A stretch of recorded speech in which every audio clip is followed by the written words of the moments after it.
உலகத்திலேயே அதிகமா வாங்கப்படுற பொருட்கள் ஒண்ணு காஸ்மெட்டிக்ஸ். இந்த காஸ்மெட்டிக்ஸ்ல மெர்க்குரிய பயன்படுத்துறாங்க. தமிழ்ல இத பாதரசம் அப்படின்னு சொல்லுவாங்க.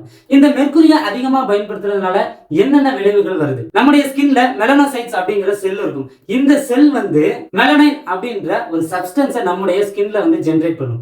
இதுதான் நம்முடைய ஸ்கின்னுக்கு கலரை கொடுக்கக்கூடியது. இந்த மெலனைன் அதிகமா இருந்துச்சு அப்படின்னா நம்முடைய ஸ்கின்னை டார்க் கலர்ல மாத்திரும். அதாவது பிளாக் கலர்லயோ ப்ரௌன் கலர்லயோ மாத்திரும். இப்ப இந்த காஸ்மெட்டிக்ஸ் ஐட்டம்ஸை நம்முடைய ஸ்கின்ல அப்ளை பண்றதுனால என்ன நடக்கும் அப்படின்னா இந்த மெலனைன் அப்படின்ற சப்ஸ்டன்ஸை நம்முடைய பாடியில உருவாக்குறத இந்த மெர்க்குரி குறைச்சிடும். இப்படி குறைக்கிறதுனால என்ன ஆகுது? நம்முடைய ஸ்கின்னை டார்க்கா காமிக்காம நல்ல பிரைட்டா காமிக்கும். நம்முடைய உடம்புல ஹார்மோன் இம்பேலன்ஸையும் இது கிரியேட் பண்ணுது. இன்னும் மெர்க்குரியினால நிறைய பிரச்சனைகள் இருக்கு. நம்முடைய பிரெயின் அஃபெக்ட் ஆகுது, கிட்னி அஃபெக்ட் ஆகுது, நம்முடைய நர்வஸ் சிஸ்டம் அஃபெக்ட் ஆகுது. இப்படி எக்கச்சக்க பிரச்சனைகள் உருவாகுது. ஸ்கின் டேமேஜ் ஆகுது, மேபி கேன்சரை கூட உருவாக்கலாம். இந்த மெலனைன் தான் நம்ம சன்லைட்ல போகும்போது யுவி ரேஸ்னால வரக்கூடிய அந்த பாதிப்புகளை தடுத்து நிறுத்துது. அப்ப இந்த மெலனைன் ப்ரொடியூஸ் ஆகுறத குறைச்சிச்சு அப்படின்னா இந்த யுவி ரேஸ் நம்மளை அஃபெக்ட் பண்ணும். இதனாலதான் நம்முடைய இந்தியன் கவர்மெண்ட் இந்த என்விரான்மெண்ட் நம்ம பாதுகாக்கணும், மக்களை இந்த மாதிரியான விஷத்தன்மை உள்ள பொருட்கள் பாதுகாக்கணும் அப்படின்ட்டு இந்த மெர்க்குரிய முழுமையா பேன் பண்ணணும் அப்படின்ற ஒரு பிளானை எக்ஸிக்யூட் பண்ண போறாங்க. இந்த மெர்க்குரிக்கு பதிலா அல்டர்னேட்டிவா வேற ஏதாவது ஒரு பொருளை பயன்படுத்தலாம் அப்படின்ட்டு சஜஷன் சொல்லியிருக்காங்க.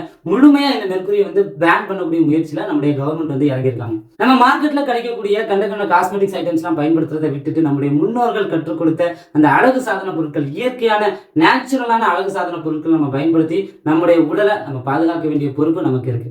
தேங்க்யூ.